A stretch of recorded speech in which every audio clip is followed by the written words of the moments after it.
Cinema యాక్టర్లు అంటారు, మేము కళామ తల్లికి సేవ చేయటానికి ఈ ఆకారాన్ని పొందాము అంటారు వాళ్ళు.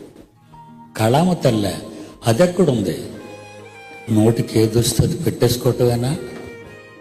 మెగా స్టార్లు, సూపర్ స్టార్లు. ఇంతకీ ఒరిజినల్ స్టార్స్ ఎవరో తెలుసా? మీరే. దేవుడు బైబిల్లో రాయించాడు. ఒరిజినల్ స్టార్స్ ఎవరో తెలుసా మీకు? బుద్ధిమంతులైతే శరీరాన్ని భద్రపరుచుకొని దేవుని కొరకు వాడి దేవునికి కైవసం చేసిన. నిజంగా మరి అంజలి చెప్తున్నప్పుడు తను హృదయంలో చాలా చక్కగా దేవుణ్ణి నమ్మింది అనిపించింది నాకు. హృదయంలో చక్కగా దేవుణ్ణి నమ్మింది అంజలి. నీ దేహాన్ని ఎవరి కొరకు వాడాలనుకుంటున్నావు? నీకు ఇచ్చింది దేవుడు. నువ్వు గాని దేవుని కొరకు దాన్ని ఉపయోగిస్తే బుద్ధిమంతులైతే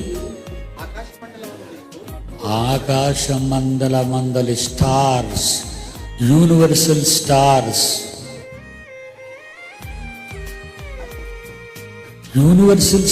వాళ్ళతో పోల్చాడు మనల్ని.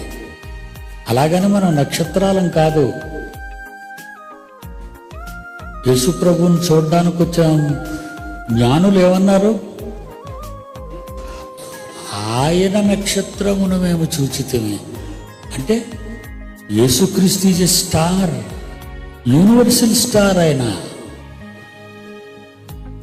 అంజలి ఈజ్ యూనివర్సల్ స్టార్.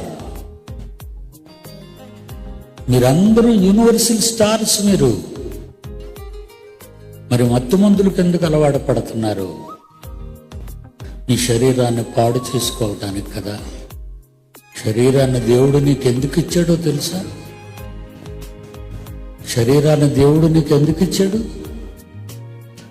పౌలు అంటున్నాడు, ఈ శరీరములో ఉన్నంత కాలము నీ సేవను నేను జరిగిస్తాను తండ్రి.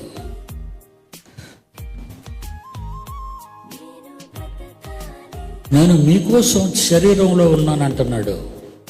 నేను మీకోసం శరీరంలో ఉన్నాను. మిమ్మల్ని వదిలి వెళ్ళిపోవాలని నాకుంది. పౌలు అంటున్నాడు, మిమ్మల్ని వదిలి వెళ్ళిపోవాలని నాకుంది. అయినా నేను వెళ్ళిపోతే నీకెవరు దిక్కు? కనుక కొంత ఉత్తేజాన్ని మరి పిల్లలైన మీ అందరికీ అందించిన అంజలి ఎందుకున్నదో చక్కగా చెప్పుకుంటుంది.